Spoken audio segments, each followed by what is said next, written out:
Welcome back, you whiskey-loving legends, to another episode of Was It Worth It Whiskey. And today we have the Glenlivet, the Founder's Reserve. Now, if you've ever read about this or seen it, you're probably aware that it has some fucking shit reviews for its type of whiskey anyway. So the other day I seen it for 22 quid and I thought, fuck it, I'm going to buy it and actually see whether the reviews are as bad as what they say, or if they're justified, or if they're not, and share it with you, of course, too. But I also bought it because it gave me a memory of my childhood or youngerhood, growing up, and I was fishing, and we were drinking Glenlivet, and my mate told me a joke whilst we were drinking it and we were fishing, and I think I might share it. It's just pretty funny. It goes like this. So, a priest was invited to go on a big fishing charter from this deckhand to this big boat. The deckhand, he knew the deckhand used to go to his Sunday school and his mass and was part of the community, so they knew each other quite well. Anyway, the priest rocked up in the boat and he managed to catch a big fucking fish. Anyway, he got it in and the deckhand comes running over, he goes, "Oh wow, look at the size of that fucker." The priest goes, "Billy, mind your language. I'm a priest. You can't say that." And he said, "Oh no, so sorry, Father, sorry." He said, "The fish, it's called a fucker fish." Oh, he said, "Oh, okay, Billy, that's all right then, that's all right." Anyway, he took the fish back to the church and the bishop was there. And he said, "Hey, look at this great big fucker I caught." He said, "Excuse me, Father, this is the house of God. You can't use language and profanity like that." He said, No, sorry. The fish, it's called a fucker. That's its name." Oh, he said, "Oh, well, that's all right. I'll go take this fucker back and clean it."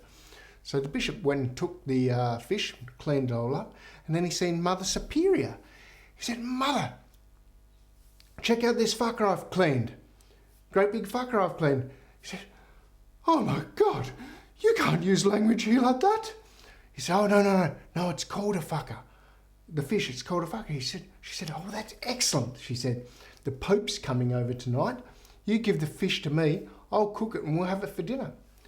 So later on that night, the priest, the bishop, Mother Superior and the Pope were all sitting at the table and they're all enjoying this fish, and the Pope goes, "Wow, this fish is amazing." He said, "Where did you get it? How did you get it?"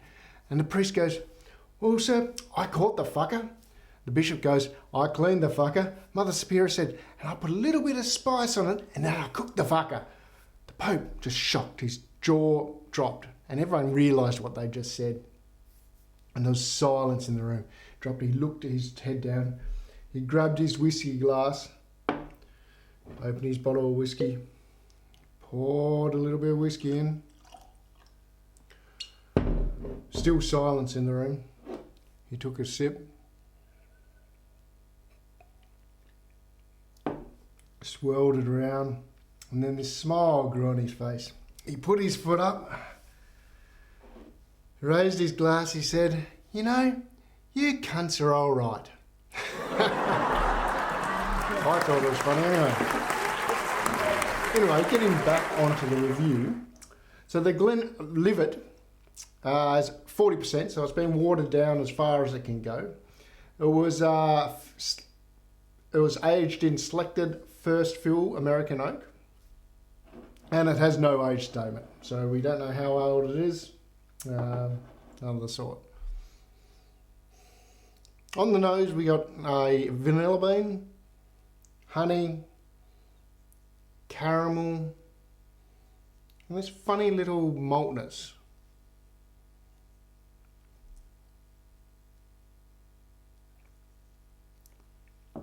On the palate we got it's a slightly creamy vanilla, ginger,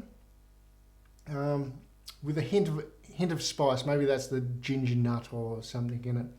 I'm certainly at this stage wondering how it could have got such bad reviews, because it's quite nice. But I did notice on some of the reviews, someone did mention that pre-2020 was a lot worse, and the whiskey that they made in the 2020 in the Founder's Reserve was actually much superior. So I did check my bottle, and sure enough, my bottle was made in October on the 11th, 2020.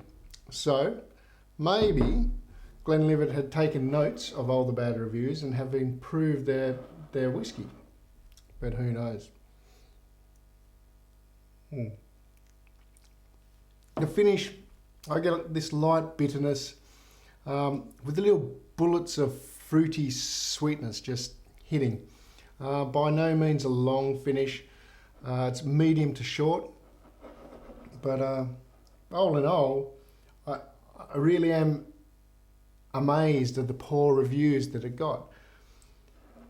On that, I'm going to give it a score. I'm going to give it an 83 on the nose. I'm going to give it an 85 on the palate and an 84 on the finish, giving a total score of 84 points.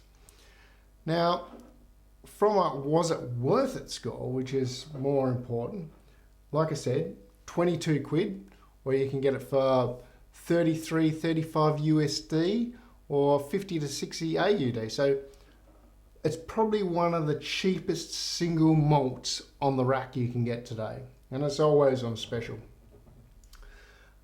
So on those prices, I'm going to give it a thumbs up. I'm not going to give it I thought I was going to give it a thumbs down, but I'm going to give it a thumbs up. And I'm going to give it a 7 out of 10. Because of that price, shit, have it on your shelf.